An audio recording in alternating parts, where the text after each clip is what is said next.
जय हनुमान जी महाराज की। कल हम एक यात्रा में थे, चित्रकूट जा रहे थे, तो कुछ विषय ऐसा उठा कि लगा कि आप सबसे इस बात में चर्चा करनी चाहिए।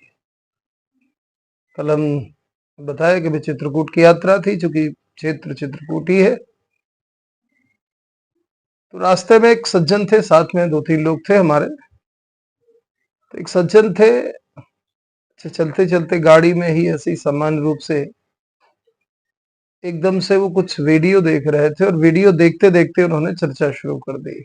एकदम से कहा कि महाराज जी, बहुत जल्द बागेश्वर धाम वाले धीरेन्द्र कृष्ण शास्त्री भी जेल जाएंगे। अरे हमने कहा भाई ऐसा क्या हो गया, ऐसा क्या देख लिया आपने कि सीधे से फैसला कर लिया। उन्होंने कहा कि भाई अभी आप देख ही रहे हैं, नारायण साकार हरि, इतना बड़ा चमत्कार, इतने सारे लोग, और एकदम से देखिए ये क्या हो गया कि जेल जाने की नौबत आ गई। तो जो लोग चमत्कार करते हैं तो एक ना एक दिन तो खुलासा हो ही जाता है, और निश्चित रूप से फिर उनकी जो यात्रा होती है वो जेल की यात्रा होती है। इन्हीं में से जैसे एक समय पर आशाराम, राम रहीम, रामपाल, ऐसे बहुत सारे लोगों का जिक्र उन्होंने किया।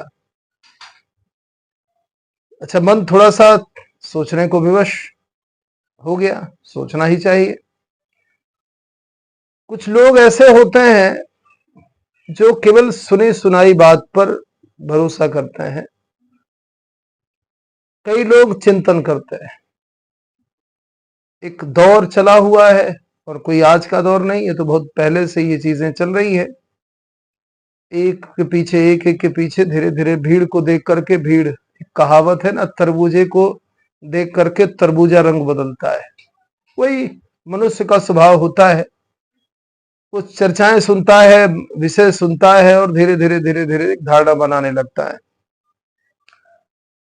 चूंकि साकार हरि, नारायण साकार हरि के साथ कुछ ऐसा घटनाक्रम हुआ जिसके कारण से उनके ऊपर एक मुसीबत सी आ गई। अच्छा, कुछ ऐसा किया हो ये विषय नहीं है वहां पर, वो केवल पैर भीड़ थी, खूब सारी व्यवस्था सही हो नहीं पाई, और पैर छूने की लंबी कतार, और फिर उसी बीच में सेवादारों द्वारा कुछ भीड़ हटाने का प्रयास, और एकदम से भगदड़ हुई, और इसमें लगभग 150 के आसपास, 125 150 के आसपास लोग मारे गए। और जैसे ही लोग मारे गए तो ये खबर आग की तरह फैली, और फिर सब लोग उनके पीछे। बिल्कुल, मीडिया तो है, मीडिया को तो विषय चाहिए, टीआरपी बढ़ाना है, और जो विषय चलेगा सब उसी के पीछे दौड़ेंगे।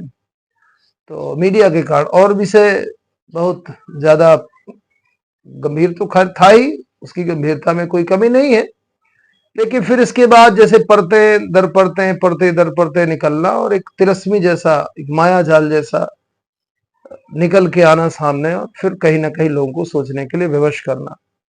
क्योंकि अभी वर्तमान में पूरे विश्व में, मैं भारतवर्ष की बात नहीं कर रहा हूं, पूरे विश्व में ऐसी स्थिति है कि बागेश्वर धाम वाले धीरेन्द्र कृष्ण शास्त्री जी की कथाओं में, उनके दरबारों में एक भीड़, बहुत भीड़, बेतहाशा भीड़ होती है। 10-10 लाख, 5-5 लाख लोगों को इकट्ठे आना, बड़े बड़े डोम बनना और लोगों का इकट्ठे होना। सौभाग्य से अभी इस तरह की कोई घटना नहीं हुई, और भगवान से प्रार्थना करेंगे कि कहीं इस तरह की घटनाएं ना हो। अब भाई नारायण साकार हरि की ही बात करें तो भाई इस कार्यक्रम का नाम उनके सत्य की राह या सत्य के साथ ऐसा कुछ होता था। सत्य को ही परमात्मा, और सत्य परमात्मा है ही। भागवत जी में और हर जगह पर अगर परमात्मा का नाम आए तो सत्य के रूप में आए, तो सत्य के साथ की चर्चा एक सनातन के लिए, वो भी हाँ थोड़ा सा वेशभूषा का विषय अलग है, तो उस पर मैं ज्यादा चर्चा नहीं करना चाहूंगा। जिस विषय को लेकर के हम लोग चल रहे हैं, तो नारायण साकार हरि के इस विषय के कारण कहीं ना कहीं फिर लोग सोचने लगते हैं। तो उसी सोच के अंतर्गत उन्होंने कहा कि अब बहुत जल्दी बागेश्वर वाले धीरेन्द्र कृष्ण शास्त्री भी अब जेल जाएंगे। तो देखिए, कुछ विषय हैं, सोचना चाहिए।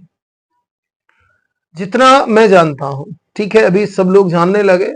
ऐसा कोई विशेष परिचय मेरा नहीं था कि कोई मेरा विशेष परिचय रहा हो। केवल एक बार मुलाकात हुई, लगभग 2-3 घंटे हम लोग साथ में रहे। लेकिन जो मेरे जानने वाले थे उनका विशेष परिचय, विशेष लगाव था। मैंने कई बार इस बात का जिक्र किया है। एक जेलर है लवकुश नगर में, अनिल पाठक जी, तो उनके विशेष प्रेमी रहे। अब तो खैर सारी दुनिया जानने लगी है, बहुत सारे नए नए प्रेमी आ गए, लेकिन उस समय पर गिने चुने लोग हुआ करते थे। तो पाठक जी का विशेष लगाव था, उनके कारण मेरा भी लगाव था। मेरे मित्र के बहनों ही हैं, तो मेरा भी लगाव उनसे है। तो बागेश्वर जी का और मेरा जो मिलना जुलना हुआ केवल एक बार, लवकुश नगर की जेल है वहां पर हुआ। एक कैदियों के लिए कार्यक्रम था, वहां पर हम लोग इकट्ठा हुए थे।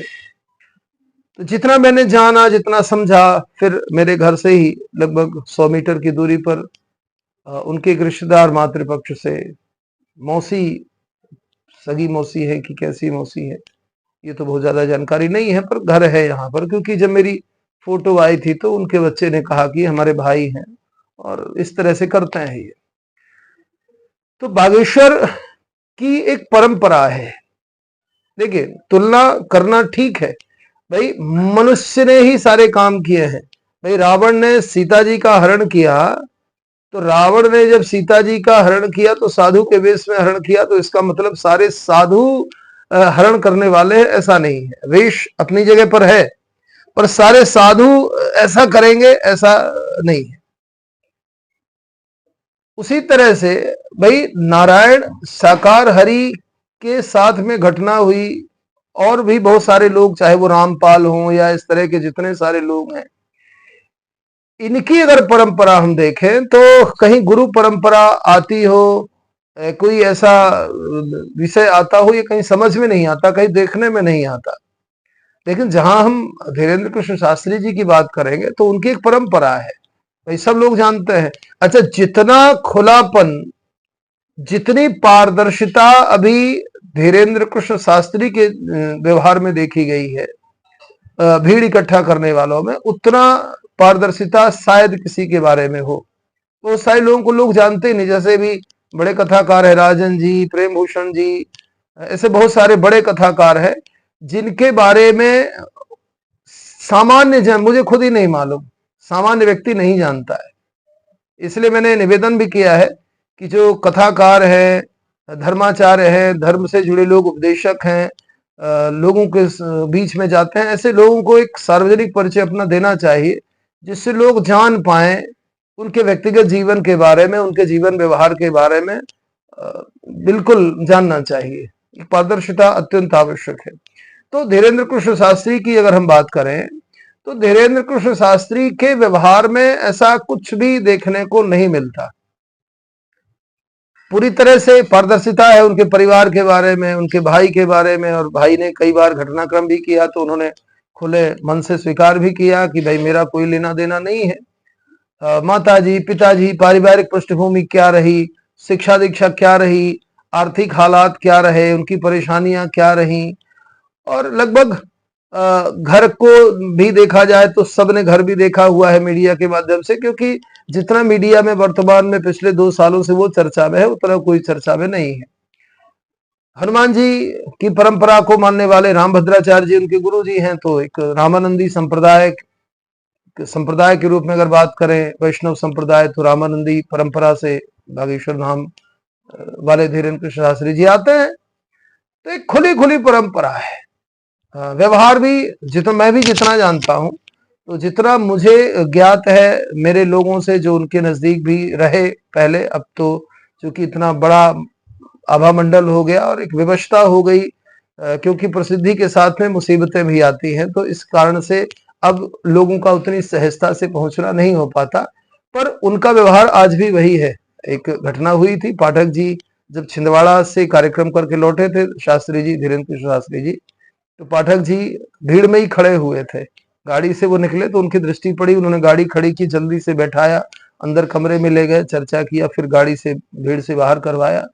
तो ये व्यवहार भी बताता है कि वो संवेदन शील व्यक्ति हैं और जो अपने पुराने परिचित हैं उनके प्रति एक प्रेम का व्यवहार रखते हैं। उनके जो पुराने मित्र रहे, एक उनके साथ में सुंदरकांड की चर्चा, एक मुस्लिम व्यक्ति है, उनके साथ के प्रेम को भी स्वीकार किया। तो लगभग पारदर्शिता है। इसलिए ये कहना ठीक नहीं है कि भीड़ जुटाने वाले जैसे वो जेल में गए तो वो भी जेल जाएंगे। ये उचित बात नहीं है, ये मन में विचार नहीं आना चाहिए। फिर जो जस करहि ते तस फल चाखा, होता है, जो जैसा करेगा भरना तो पड़ेगा, कुछ इस जन्म का, कुछ पूर्व जन्म का, कई बार इस जन्म में कुछ भी नहीं किया होता तब भी भोगना पड़ता है। तो ये हो जाए तो कोई आश्चर्य नहीं है, क्योंकि कई जन्मों का व्यक्ति का संबंध होता है।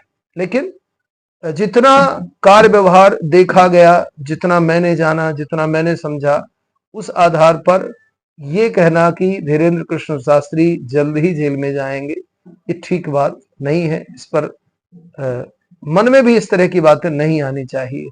जय श्री राम, जय हनुमान जी महाराज, जय श्री कृष्ण, राधे राधे।